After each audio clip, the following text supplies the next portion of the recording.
Doesn't say. Now it's on the air. Welcome to the show. Today we're here to discuss the FX show Fargo. But before we get to that, we were discussing Adam's butt and Eric's charger cables. Yes, this was happening. Not the butt, the charger cables. I don't know, you're pretty tall. Both can be said about both situations, but that's not what we're here to talk about. Indeed. Well, first, I want a point of clarity on the charger. Are you saying that it's a battery? You bought a big battery? It has a separate AC cable that could... It's essentially the PlayStation cable, just like the double prong. And it plugs into like a laptop brick. And it has 6 smart chargers. So I can just like a super USB hub, is what you're saying? It's 6-port, 60-watt USB wall charger. So on this cable, there's the head of it that has the 6 ports. Then there's a giant fucking brick in the middle of it. Yeah. And then there's the plug-in. Now, is the plug-in like a standard plug-in? Or is it like a giant brick on the end of the plug-in also? Is this a 3-brick device? It's just a normal cable. It's a 2-brick device. It's a 2-prong. Yeah. It's kind of like your standard... outside of your house, is that really that useful to drag around? Inside? No, it's for travel. It is for travel? Oh, okay. It's for travel. It's so I can charge my tablet, my 2 phones, my watch, my speaker, and then a peripheral. Okay, Tony Stark. Mm-hmm. It also charges my my pacemaker at night wirelessly. Yikes! You have a pacemaker, Eric? A wireless. Does it actually have that feature? It's a wireless pacemaker. Interesting. Yeah, I can't walk too far away from it. All right, Tony. All right, well, let's move on from that topic and into Fargo. First, do we want to do first impressions or like our? I think a good way to address this actually would be everyone with it thought about the show before the show, and then afterwards, because I feel like a lot of us kind of struggled to get this one done, as it has been like 2 months since we did the last one. I'll go second. Okay. I had seen it before. I remember really enjoying it, but when we watched me and Adam watched the first episode together, it just was very slow. It was good, but it was very slow, and I don't know. It just didn't grab me again to start watching the next episodes, and it wasn't for a couple of weeks before I actually plowed through the entire rest of the series or season, and then watched season 2 also. But I think the slow start kind of was a little bit off-putting. Oh yeah, I definitely remember starting this 3 times and then falling asleep every time I started it, just kind of wondering, waiting for like the grab point. And then I think my grab point was whenever I realized that Billy Bob just really took into his role of Sociopath. But after I kind of realized what show I was watching, then I was immediately hooked. But you don't really know what show you're watching until you jump into it. That's true. Okay, well, Adam, what about you? I don't think the first episode was slow. Like, a lot happened in that episode. I'm just going back over the Wikipedia summary, and like, it's the deer. Oh wait, our spoilers are left. Yeah, sure. Okay. If you're listening, warning, this show actually discusses the content of the episode, so if you're listening to this and you don't want to know any spoilers, turn it off. If this is your first time listening to the show, welcome. Mm-hmm. I mean, we're not going to welcome you every time. Yeah, it's not going to happen. Well, I mean, that happens in the intro. If you don't know that there are spoilers in the show yet, then you don't know the show. Yeah, that's true. That's true. No, but like he hits the deer, the naked guy jumps out, which introduces you to the best character of the show, in my opinion, Billy Bob Thornton. And like then he runs into Sam Hess. Like I think Sam Hess ends up dying by the first episode. No, I think it's the second episode. Wasn't it? Oh, it's the first. It's the first. And he kills his wife and the chief of police. Like a lot happens in the first episode. The problem I had with it wasn't very interesting until like the very end when it all just happened. And that's kind of the way a lot of the shows went, in my opinion. It was like there was story, there was I guess I could use the word plot, and then it was just like boom, instant climax, you know. So I don't know. It's a great show in my opinion. It has an awesome story, especially if it's actually based off a true story. It's not. They say it is. Why are you saying it's not? Because they say it is. So you have to dispute that claim now. When Fargo was released, the movie in 1998, it said at the beginning, based on true events. The Coen brothers immediately were like, it's not really based on true events. We just thought that when you saw that at the beginning of the movie, it made the movie feel more real. It probably should be like inspired by, but it wasn't even. It was completely fictional. Yeah, it's completely fictional. But they were upfront. It wasn't like a controversy or anything. That's never been hidden. But they've stuck with it in the series. That has become a staple of the Fargo series. Huh. I think that's wrong, but I don't want to get too far into that. We're just gonna lie and immediately take it back. I guess that's all jokes, though. Really, at least most jokes. I mean, if some character tells you something's true in a show, do you believe that it's actually true? No, but that's because the whole universe has been fabricated. They are at the forefront of this universe are saying, without any other dispute other than their words in real life, they're saying, this is our universe. This text on screen is beyond the fourth wall. Text on screen is already beyond the fourth wall, so I trust it. Okay, you're saying that just text is inherently trustable in a movie. Only on a TV screen. How does Star Wars start off every time? Am I supposed to? I don't know. I mean, they say it is a true story before the movie ever starts. So why wouldn't you believe that? Okay, well, fair enough. All right. Most people aren't going to look up like what the directors have said about their movie. They're just going to watch the trailer probably and then the movie. But I think the directors are okay with that. Series in this. I think the director's okay with that because, like they said, that made the movie feel like more real, and so you were more invested in the characters and the events and the craziness that happened in the movie. So I mean, I'm sure if people lie, it will invoke certain feelings. I mean, and that's what they wanted to do, but they were upfront about it whenever asked about it. What's this? We've been caught? Okay, here's the truth. I don't know. I like I said, I didn't want to get too far into it, but I just feel that it's wrong. All right. Well, Jay, your thoughts, pre and post. Well, as for the true story aspect of it, I kind of agree with Adam that I think it's a cheap shot. I think it's maybe a little bit of what's the word? It's like a shortcut to adding some realism to your story. Yeah. However, I don't really mind it. At the end of the day, I just want to be entertained. Yeah, I don't mind it, but yeah, it's cheap. But as for the show, I think it was Aaron who somebody mentioned a grab point. That might have been Eric. But for me, the grab point was near the end of the first episode when Martin Freeman decides to knock himself off by running into the wall. Because that, to me, that was just that was the height of the tension at that point, where it's like, oh God, he's in the basement. The cops are coming. He's got the dead bodies upstairs. Billy Bob Thornton's already out of there. What the hell do you do?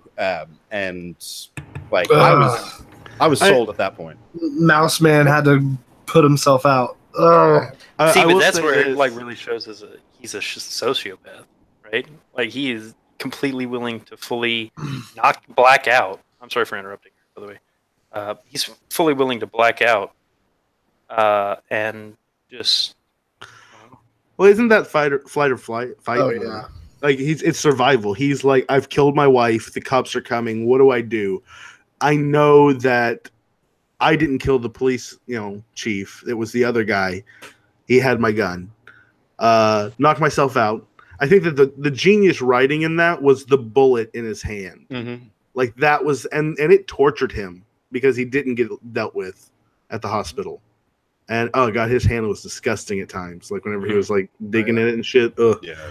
But I don't know. I I do want to say that I think that the based on a true story does bring you into it, and I understand it may be a cheap or unethical shot because you are lying, but at the same time, this has been around long enough. Like 1998 was when the movie came out. Like if you don't look into what you're watching, I guess at the same time, it's on you. It's kind of like fake news, you know. Shame on you for not looking it up, right? That's what I feel, because I feel like anything that I really like, I look up into and see what it's about. But Yeah, maybe that's just me. I bet that anybody who watched this show because they liked the movie already knew that that this whole story about the tagline being a lie. So, you know, I bet you the people who were like Coen Brothers fans knew it, and then that little blurb at the beginning of each episode is just kind of a nice little callback to the movie. Exactly. Well, also, let me ask you this: did you two watch the movie? Me and Adam watched the movie before we started the series. Did either of y'all watch the movie? I did actually. After I finished the series, I went back and watched the movie. Okay, so whenever the ice scraper came up, did you know that it was tied to the movie? No, that was I had completely forgotten about that.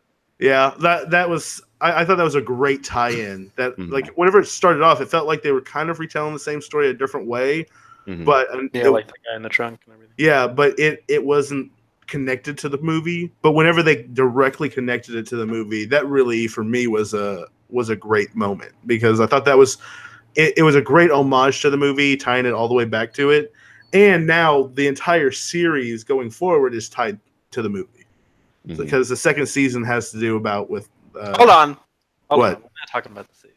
Oh, they already know this. It's about the dad, the redheaded cop's dad. It's just his story. Yeah. Sioux Falls. Sioux Falls, yeah. They talked about it a few times in the first season. Mm-hmm. Well, we talked about this a little bit with the Orville, but I'm kind of a big fan of any time you can Ned Stark, where you think that you're going to be following one character, you're set up to believe that somebody's going to be the main character, and then they kind of unexpectedly die. And I felt that way with the way that they set up the police chief in the first episode. Yeah, they gave you a reason to like him and to be invested in him as a character right off the bat. He's got a family, his wife's pregnant. Yep. I was figuring he was going to be the lead cop throughout the series, and then bam, he's done. And I thought they did that very well. I did enjoy the character progression of the I can't remember her name right now, but Molly. Yeah, Molly. Yeah, talk about great. Ned Starking. Like, she definitely grew, and you could see that. Mm-hmm. Hey, Bob Odenkirk is so funny in it. Didn't mean for that pun, but I'll take it. But yeah, Bob Odenkirk, I think, was also great. I thought his accent wasn't very good, but he played that character of the guy who doesn't want to do his job really well. Yeah, he did. Oh, yeah. Like anytime he was like just exasperated, it felt real. Yeah. Well, every time he shut down Molly. Well, every time he shut down Molly, every time she had something to say, it was just like it was frustrating from her standpoint. Mm-hmm. Mm-hmm. No, but she kept at it. She kept at it. She could have given up. Speaking of Ned Stark, OMG. Spoiler alert. I totally thought they killed Molly. I thought they killed Molly too. Done. I was totally done. I was like, stupid show. You took the best part of it away from me. Yeah. When you said that, I was like, just keep watching, dude. Like, y'all saw me in the chat, like, oh my god! Yeah, I really thought it was over. Well, when that happened, I hit next episode, and it took me back in Hulu to like the main page, and I saw like a later episode, and it was her, but she had like her skin looked blue, like it looked weird. So I thought like it was her ghost or something haunting someone. So I was like, oh god, she really did die. That's awesome. Paranormal aspect. What'd you guys think of Colin Hanks in this? Oof. I would have to jump all the way to the end to give my impression of him, but I think it was definitely very apropos that he was the one to put the nail in the coffin. I think it was very apropos for him to be the one to knock off Billy Bob. Yeah, I agree completely. Because out of all the mouse people, I don't hate, but I love watching shows that can like depict different types of people. and By Lester. mouse people, do you mean like spineless or cowardice? Yeah. Like Lester was definitely a mouse person. I mean, it takes a person to run himself into the wall. I mean, it takes a pretty cowardly person to think that they have that limited options. Like, oh, there's a murderer and he's asking me if I want to murder somebody. Hard no. Hard no. Like, he's sitting there letting the guy just talk him into a murder in the hospital. He's pretty persuasive.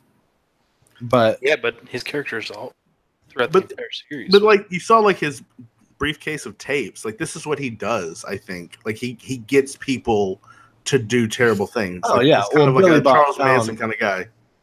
well, it's kind of like He Well, preyed on weak people, kind of like Dennis or whatever his name was in this. But the exercise guy, like he was a weak individual, like or portrayed as it. Instantly, Billy Bob took over the entire blackmailing scheme, and he just was like, good. okay. I don't think he preyed on Lester. I think he was like trying to help him, and then he got caught up. Is this what you want, Lester? It's the best line of the entire season. It really is. This is my favorite. Is this what you want, Lester? And he's like, "Yeah, I'm a big boy now. A whole year later, I can handle my shit." It was like, nope. The moment I don't like Lester, but where I hated Lester is when he sent his wife into the entrance with his jacket on, into their store with his jacket on. That's the moment when you realize he's scum. Like he's just as bad as Billy Bob. He's gone full circle. He's gone full circle sociopath. And it's for him. It's all his survival. He has no allegiance. There. Yeah, right. Gosh, and he was the one that brought it all himself too. Watching him whack his wife. Oh my god, it was so simple too. It was so simple too. Like it was just like, oh no, no. You can't take that back. Yeah, you can't take. Yeah, exactly. You can't take that back. Well, was there any point that you guys rooted for Lester? Mm-mm. No, I mean, what if you're right and they're wrong? I'm going to be honest, the whole series through, I hated him. I hated the character. I love the actor because he did a great job at it, but I hated the character. And I think that's what they wanted you to feel towards Lester. He wasn't a good guy. He was, I don't know, like Eric said, he was a mouse person. He was snively. I don't know how else to say that. Snively little bitch. Yeah. And he's definitely not the protagonist. He's just, someone that has fallen off the deep end and keeps he's digging. the pawn. He's the pawn for sure. I do want to step in on the Colin Hanks because I didn't get to say anything. Colin Hanks, I really like him as an actor. I liked him in Good Guys, another great show that I really love. But in this one, for me, the ending felt inevitable. Like, how many times had he basically dropped the ball on this? He shot his future wife. Mm-hmm. He was a terrible cop. Apparently, he wasn't a very good mailman. But he goes to the cabin like an episode before. I don't know if you guys realize the gap that he spends there. Mm-hmm. But he goes to they show him finding the cabin, seeing Billy Bob leave. He goes into it, and then we don't see him again until Billy Bob comes back, broken leg, gun, wounds, all that shit, and he's trying to sew himself back up and reset his leg, which he was succeeding on. What a bamf, right? Yeah. But Colin Hanks committed murder. Yes. This is a point that I definitely wanted to bring up. Yes. Yeah. He just kills him in cold blood. He didn't do and also he's a mailman. You don't have any jurisdiction. It was straight up murder. But it's all hearsay at that point. You could say I was scared for my life. There's a guy filled with bullet holes and bear traps legs. Technically, they could have spinned it. He subdued an armed suspect. I don't know. But he's not a cop anymore. He's not a cop anymore. He's not. But and the armed suspect in small towns like that, they can he broke into someone else's property to do it. Yeah, he definitely lied in wait. He probably broke into a broken into property. It was absolutely premeditated. Absolutely. Yeah, it was absolutely premeditated. But I don't think I think he was prosecutor surrounded would by enough actually people that prosecute. would look the other way. Exactly. That's why he got away with it. But it was definitely murder. I do think there was a Murder or justice? I mean, it may That's be debatable. justice in the cosmic sense, but it's definitely murder under the law in the first Yeah. degree. Well, because there were cameras there. We Well, would no. we would have to wait for the trial. We would have to wait for the trial. That's not how that That's- works. That's not how that. Yes, you have to prove murder to convict him of murder, but looking at We the only scene, know it because the cameras are there. but, you're right. That's true. We only know it, but that doesn't not make it murder. There In was an Hollywood makes it interesting not murder. connection between Lester and Colin Hanks' character, though. Say it I again. found there was an interesting similarity to their character. Like Lester, kind of a mouse. I feel like Colin Hanks was also kind of a mouse, Well, sure. especially in the first decision. I think Well, he owned it though. he had character growth. He owned it, but he also made good decisions, and didn't kill people Such as until the end. He killed someone. So, like, yeah. isn't he a little bit more like Lester? I mean, but the good kind. He's a lot like Lester, but in mostly where it counts. yeah. So like Lester never redeemed himself the whole time Colin Hanks wanted to. He was like, "Oh man, I didn't give that guy a speeding ticket. I gotta go to murder him 7 episodes later." Yeah. No, I agree with you guys with Lester in general, where by the end I was definitely rooting against him and hoping he would get caught. But there was a period of time in the beginning where I a little bit was hoping that he would get away with it, and I especially liked the way that he framed his brother. Oh 'Cause man, that brother was an asshole. Yeah. But then he got put in jail. so frame or justice? Was it Well, frame but or he justice? also didn't he also bang the guy that he had Billy Bob murdered Yes. wife? yeah, Sam like- Hess's wife. Sam Hess's he wife. did it with a straight. Yeah, before he told her that she couldn't have her money. Yeah, he's Yeah. a dirtbag. That Kind was of a awesome. dirtbag. But that's a dirtbag move, right? It's a complete dirtbag move. Yeah, but the best television is made by the worst people. Dirtbags. That is True. also true. Also true. And all of the Hesses were dirtbags. And at that point, I was saying, Oh, Go when let- he There's whenever dirtbags. the killing younger dirtbags. brother, or was it when the older brother shot the younger brother in the ass with the bow and arrow that or the crossbow? was great. Mm-hmm. The most innocent death was the dog. Oh, I will say, if there was a character I was rooting for, it would have to be Billy Bob. And I know that's good. I know that sounds weird, but he was a badass, and I don't know. well, Like- tell me, sir, why do the human eye only see so many more shades of green? Because we're predators. Durr. Hey, let me ask you this question, Adam. Is Joffrey your favorite character in Game of Thrones? Hell no. Hell no. Glad he got rid of. He was getting rid of. He is now. Also, how dare you say that Joffrey was a badass? I By didn't any say that. means. Well, yeah, because you just compared him to the badass that is Billy Bob Thornton in this movie. No, I don't think that. I personally didn't think A that. psychopath.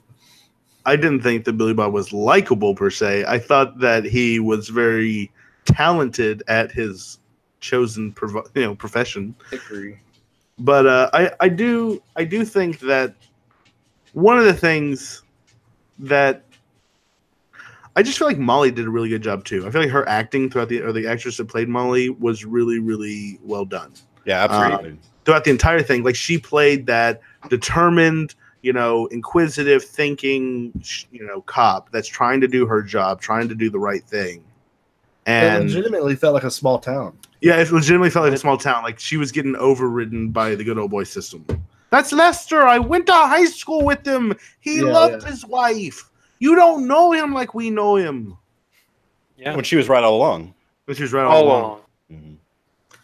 So I do want to suggest like the second season of Fargo is better than the first, in my opinion. Ooh. It's so good. It's set back in the 1960s, and it tells the story of kind of the development and rise of organized crime through the trucking system in Fargo, and how it just kind of, was changing during that time period. And Molly's dad just happens to be a state police in the area while it's all going on, and it's really good. I was so impressed with it. The acting was good. The story was amazing. For me, it caught me right off the bat, and I really. There's just a weird element to it that didn't really ever get explained. I really would like to talk to someone about it because it's really bizarre. Is it also fictionally based on a true story? Yes, every episode starts off the same way. That this is a true story, and the names have been changed to protect the living, but in honor of the dead, all the facts remain exactly as they took place. In honor of the dead, we are telling a fake story. Exactly. Yeah. Well, on the subject of the intro, I have 2 points that I'd like to bring up about the show. Okay. First of all, I did not like when they did the flashback recap at the beginning, that rather than saying previously on Fargo or last time on Fargo, they said erstwhile on Fargo. Oh, yeah, that was lame. Yeah, I was like, what the hell? Yeah. I actually rewound it catch just that. to hear it. Yeah, I didn't even notice it. They also Okay, used first another one. old-timey word that I can't think of off the top of my head as well. But that's something that it wasn't like, ooh, that's fresh. I was like, no, that's dumb. I Unnecessary. don't like that. This isn't medieval times. Yeah. Second of all, I have a firm belief that for a show to be truly great, for a TV show to be in the pantheon of the greatest shows ever made, it's got to have a great opening sequence. And there was no opening sequence here. And I think that's a missed opportunity. Drive through Minnesota? Where was it? Minnesota or Michigan? Minnesota. Minnesota. I will say this. I don't have a lot of memories of the first season's opening sequence, but in the second season, they do this thing where they kind of chop up what's happening at the very beginning, because maybe there's 3 different sequences going on, and they would kind of chop them together while the text was rolling over it. And a couple of those were really, really well done and really cool. But it's not a traditional opening like The Sopranos or something like that.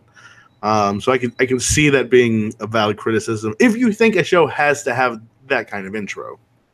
I think having an intro that's both, it's an interesting thing to look at and also kind of sets the mood for the show.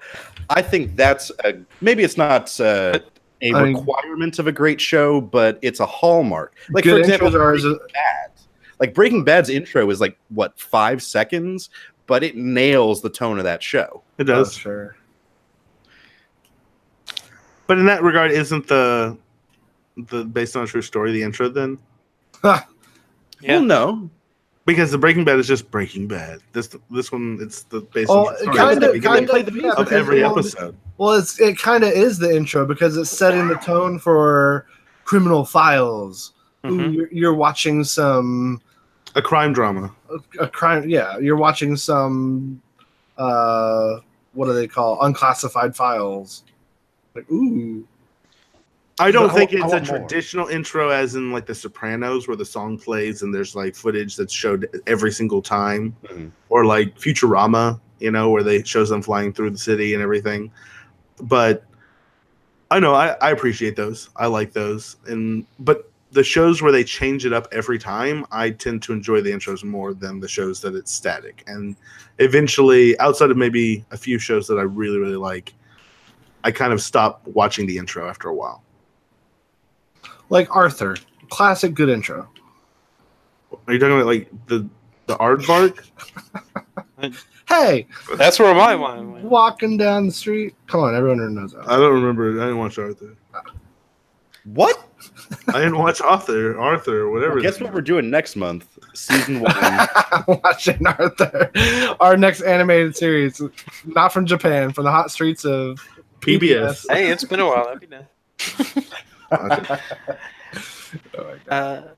No, I think Jay's right about the opening sequence. This one didn't really have it, but I think the reason that they did that was it represented the casualness of real life.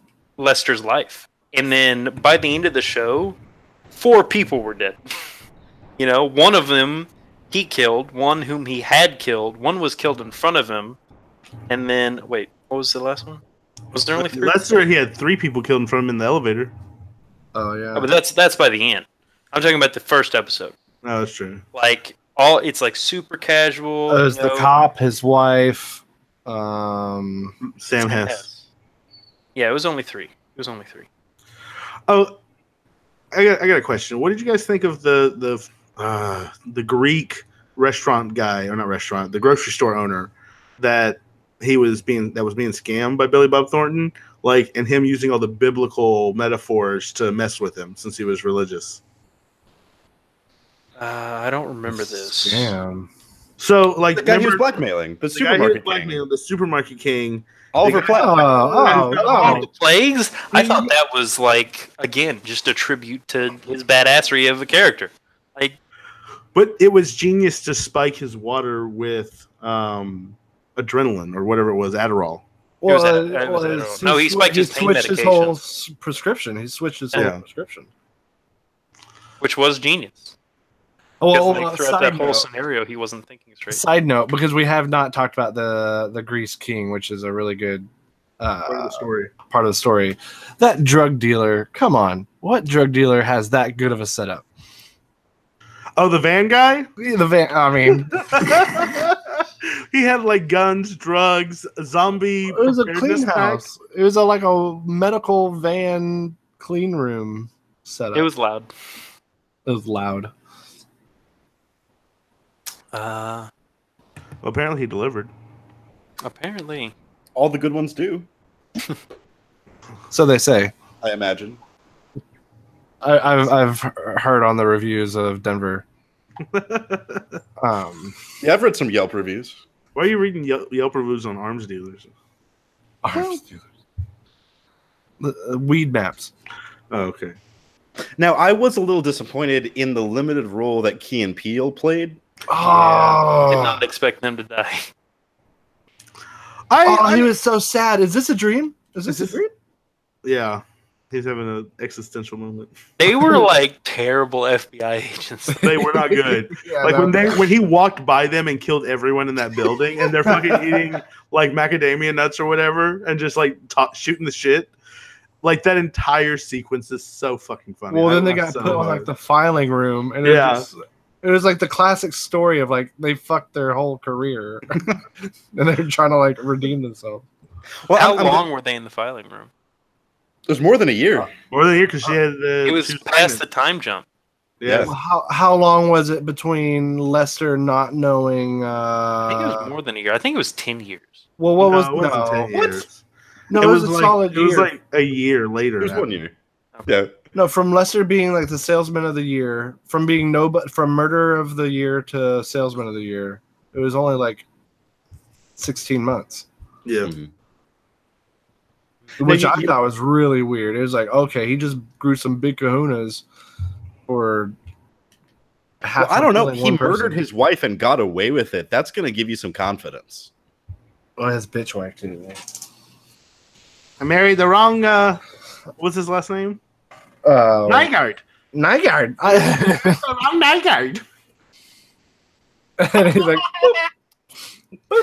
lights out. you mentioned that sequence I think it was in Fargo, where Billy Bob Thornton's going through the building and he's just kicking ass and killing everybody. Yeah. That was a great sequence. It's a great sequence because it was all audio. Like, you just heard what was happening. It was going through the building and up the building.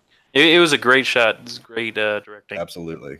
Because there were times where I thought that the violence was a little bit gratuitous, but I thought that was a good example of restraint, where they could have shown us him just blowing people away, but they didn't. Mm-hmm. That's true. It was a montage without the montage. Yeah. And, your ears. Like, I felt like the scene where Glenn Howerton from It's Always Sunny, the scene where he dies, where he's duct taped to the chair, he's just getting pulped. I thought that it went on for too long. Like, you were watching him get hit with bullets over and over and over. Yeah, and all I could think was, like, was that really necessary? Like, you could have just killed him. Wait. Is Dennis going to go out any other way than in a huge hail of bullets? I'm just saying. Sure. Sorry, but Dennis? From Always Sunny. I'm just saying that I feel like Glenn Howerton's ego probably is big enough that he was like, I want to go down in a massive hail of bullets. He's like, I did this because I'm testing out the waters and trying some other acting things out. So I want just this big. If I'm gonna die on camera, I wanted to go big. I'm gonna cry. I'm gonna wet my pants. I'm gonna be an emotional, sniveling little bitch. It was a year, by the way. So you're saying the actor, in addition to the character, is also a narcissist? I like him a lot. I don't know. I don't know him as a person. Is he a narcissist? I don't know. He plays one really, really well. He really does.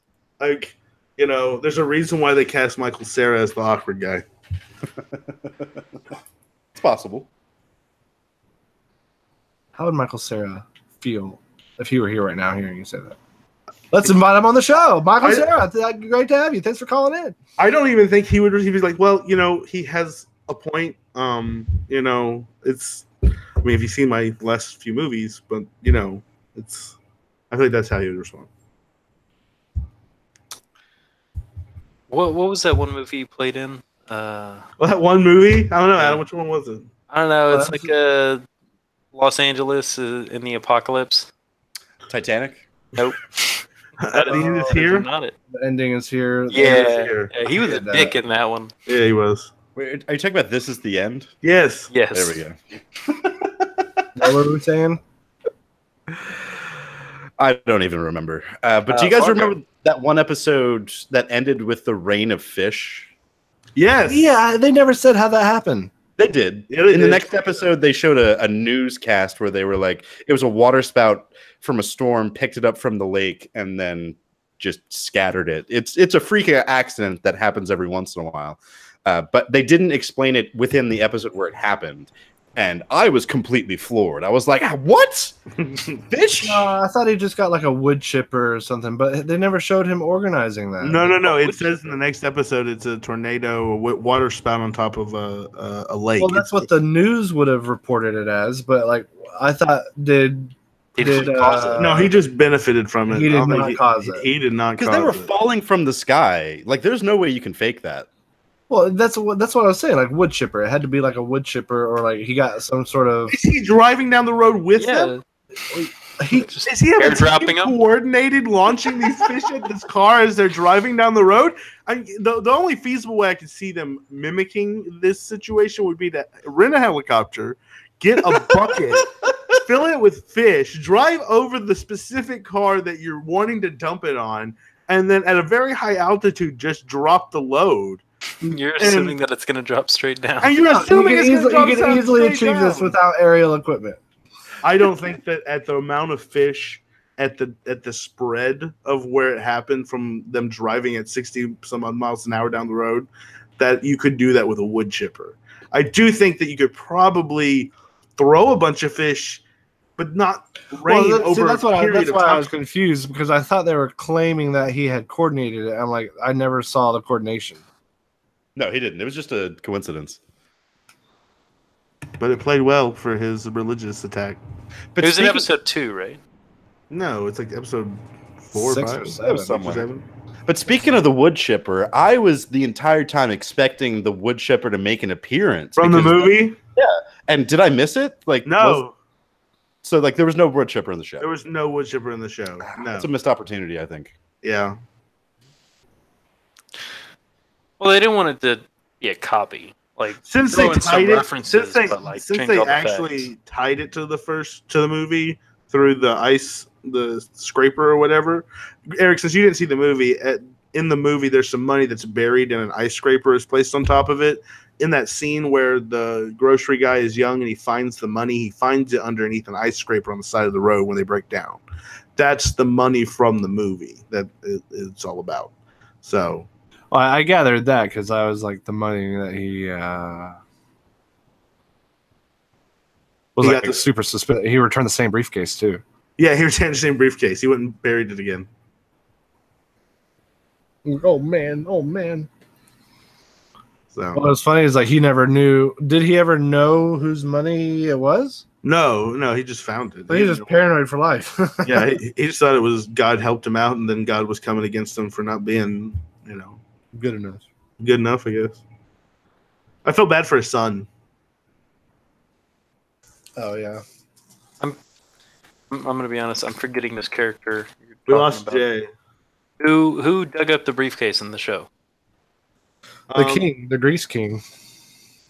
The Greek king, the guy who had the farmer's place. Oh, the Let's see, right supermarket king. Yeah, there you go. I'm inviting Jay back in because we got to do the. There he is. So he goes out and like digs up. So remember and Steve Buscemi buried the money at the end of Fargo or in Fargo, Yes. and he put the little ice thing over it. That's the money that the guy found, and so he thought the guy was mad at him for not being a man of his word and doing what he said. So he went and buried it back, thinking that would fix everything, but it didn't. Okay. So wait, they directly so Steve Buscemi from the movie was working for the supermarket king? No, he just buried the money to hide it, and he was planning on coming back later, and then his buddy killed him. Totally disconnected, and then the supermarket king got stuck on the side of the road with And his just And he pregnant saw wife. the shovel. That's right. Okay. Yeah. Then he was like, "Oh my God, God is real. God is real. We found a shit ton of money, but we still don't have gas." Yeah, pretty much. And phones haven't been invented yet. I got $1 million. There were We some can't eat in this. 1990. We can't eat this. I was just kidding, Adam. Oh. So, Come on, all right. Briggs, Well, hey. can we hear Jay? I saw he came back in. Yeah, back. Okay, cool. Welcome back. Well, are we ready to do our ratings for this show, or do we have any additional thoughts that we want to share or discuss? Before I give my rating, I want to say that I think the show is great, but it is not my kind of show. However, I don't think I'll let that affect my rating. Not enough tentacles, or What? Ooh. Not enough tentacles. Aaron's the one with the portrait. that's fair. Yeah, I like aquatic paintings. Not enough tentacles. No, I'm not a big fan of crime dramas. Like, All right, usually- well, let's go around the horn and get our ratings going. Adam, you always kick us off. Out of 10, season 1 of Fargo. 7.5. That feels right. 7.5. Not your kind of show, but you liked it anyway? I respect the story. I think they did a great job with character growth. I did have that one problem, which I stated at the beginning, which was, there wasn't much happening right up until the end where it tied everything together. And not just from a season standpoint, from a show standpoint. Like, even the first episode, very casual, very boring, not super interesting until 3 people die, and he runs into a wall. Like, and that all happens at the end. But I'm okay with that. I respect that way of storytelling. And I think they did a great job here, like from a director standpoint, a lot of good shots. I love the building scene. But like throughout the whole show as a whole, it was hard to capture my attention just because, it's just not my kind of show. All right. Said, I still got through it. All right, Eric. Sorry, I got done yawning just like I was during the entire show. Whoa. No, I'm joking. Damn. No, I really did like it. I think that some of my favorite types of shows are the shows where you can really get into the mind of the development of the sociopath. And Billy Bob did a really good job at turning Lester into a sociopath. And I think that it was just a really good perspective type show. And even though you kind of learned to hate the person whose perspective you had, which was Lester's, I think it was good. I, for one, did not like the cutaway building shoot scene. I think it was good. It was different, but once it came on, I was like, budget. This is so budget. And then you saw the one scene where they did the green screen in the room, and then they kept running through the building. It was good. It was different. It was creative. I would also give this a 7.5.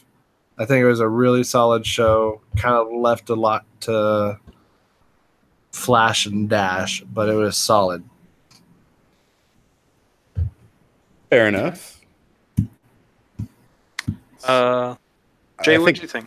I think I go next after that. Yeah. I liked it overall.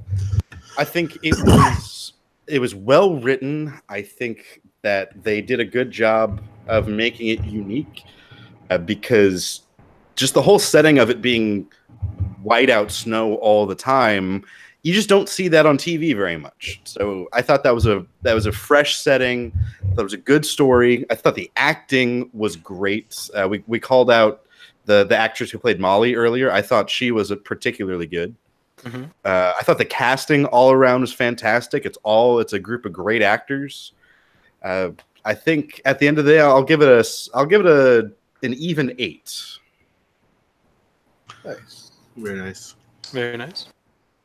All right, Aaron, final words out of 10. So I remember when I was originally watching the show, my biggest concern, because I had watched the movie before seeing the show, was that because of so many similarities in the first episode to the movie, that the show was just going to be a rehashing of the exact same story. So I was pleasantly surprised that it wasn't, that they kind of had the same beginning, but the entire narration of the story was different. And I really enjoyed it. I thought they did a good job. As Jay said, the acting was phenomenal. I liked the building scene. I thought it was a good choice on kind of, it wasn't for me restraint, but a way of eliciting the emotion of all these people getting murdered without having to show you all that. Sure. Like, for me, it was just kind of like the mental aspect of what he had gone through or what was going on. And so you were kind of left in the car with the cops. You know, they were still talking and all this shit was going on. All these people were dying, and all of a sudden someone's thrown out the window, and it follows him down to the floor, and the cops see it for the first time. I think overall, I would give it an 8 also. I think that it was a great show. It was well done. But I want to just say this. The second season has Ted Danson. It has the guy from Watchmen, the guy that plays the Night Owl. He's also in Conjuring. He plays Ed Warren. And it also has, who is it? Dang it! It's one of the gangsters from Boardwalk Empire, the one from like New Jersey. I don't remember his name right now, but they're all so good in it. They're phenomenal. It has the god from The Good Place, right?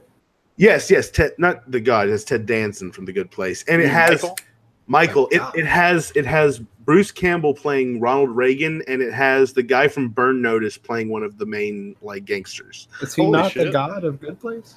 He's not the god. No. He's Michael. You need to watch the second season, bro. He's the architect. You really do. You need to watch. He's the architect. You need to watch the second season. Okay, architect, god, omnipotent being. Just watch the second season. I mean, he's clearly not omnipotent. But anyways, that would be, and I would say that I would give the second season a 9 because it was that good. But have we watched Good Place for the show? We have not. We have not. I thought we watched the first season. No, we talked about we didn't do it. Aaron, what was your rating for season 1 of Fargo? 8. An 8. All right. Sidebar. What if we created a parallel podcast where each month we watched a show featuring Ted Danson? we call it Tiny Danson Mans. Yeah, I'm in. Well, how many shows does Ted Danson have? Cheers. Good Place. Bored to Death. Is he really that prolific? I mean, there's 3 movies. Oh, in Fargo, season 2. CSI? Was it New Orleans? Oh, God. No, he was like regular CSI. He's no George Clooney, guys. He's no Curb. George Clooney. Come on. Oh, he's in a bunch of Curb Your Enthusiasm. That's right. 2000 to 2017. As Ted Danson. That's Ted Danson. Well, final ratings for Fargo. Eric gave it a 7.5. Adam gave it a 7.5. Jay gave it an 8. Aaron gave it an 8 for an overall 7.75. How does that stack up to the rest of the shows? Well, let's see. All right. So our last show, which was actually back on July 2nd, AP Bio, we gave a 7.175. We gave Atlanta. Sorry, Facebook's being slow. Atlanta. Yep. Atlanta, we gave it 8.125. And I think that was our highest rated show. The funnest part about this is going to be like a year from now, looking at all the shows that I don't remember that we watched. But now you have a place where you can go back and see if you've actually seen something. Prove it and be like, hey, I've seen that. So then I don't have to. So by episode 7, I'm not saying, oh man, I know how this is going to end. That's good. All right. Well, our traditional ending for the show is spending another hour arguing over what to watch next. But however, we've already selected that. We have already selected our next show. We are going to be enjoying another FX show, Legion. Oh, Legion! I thought it was Legions. No, that's a different show. But just to confirm, we're going to be watching season 1, correct? Yes. All right. Have you guys watched it before? I have not watched it before. Okay. I've seen season 1. I don't believe I've seen season 2. We're negative. All right. This is the paranormal show, right? Yeah. We'll go with that. I thought it was Mutant. My recommendation, do what I did. You can read like the summary. Don't watch any trailers. Just watch it. Okay. All right. A million demons are going to... Just be surprised. All right. Hey, let's all give our take. Let's give our take just based on what we think we know about it. What kind of show it's going to be. Mutants. I think it's going to be demons coming out of some guy's chest, and then he's going to have to learn how to use it, and the demon's going to say, "My name is Legion," and then they're going to become like some sort of fun sitcom comedy group. Without having seen anything about it, I think it's about a mutant who has multiple personality disorder who basically calls himself Legion because he's like 30 different mutants in one body that are all vying for control. But he has the power of those individual mutants so like every time he has like a personality switch, he has a different actual power. Sure, yeah, let's go with that. Jay, what do you think? I'm going to say it's the touching tale of Aubrey Plaza joining the French Foreign Legion. Anything with Aubrey Plaza? Yes. In her fight against the Nazis. Is she in this? Is she in this? Yes, she is. Oh, God. That's why you're all wrong. Now go watch it. I'm pretty sure I'm right. All right. Well, it is now September the 10th. Do you want to try and pick a weekend to get together for a Legion discussion? October 1st, like that. 31st. Whatever the weekend is for the first weekend in October, we should shoot for that. Yeah, let's get the first week in October so we can do a Halloween show. It's going to be the 6th. Unless we do the 30th, which is a Sunday, but that's still, September. Well, bad news, guys. I am going to be gone and not available for pod the whole first 2 weeks of October. Okay. Does that include the 30th of September?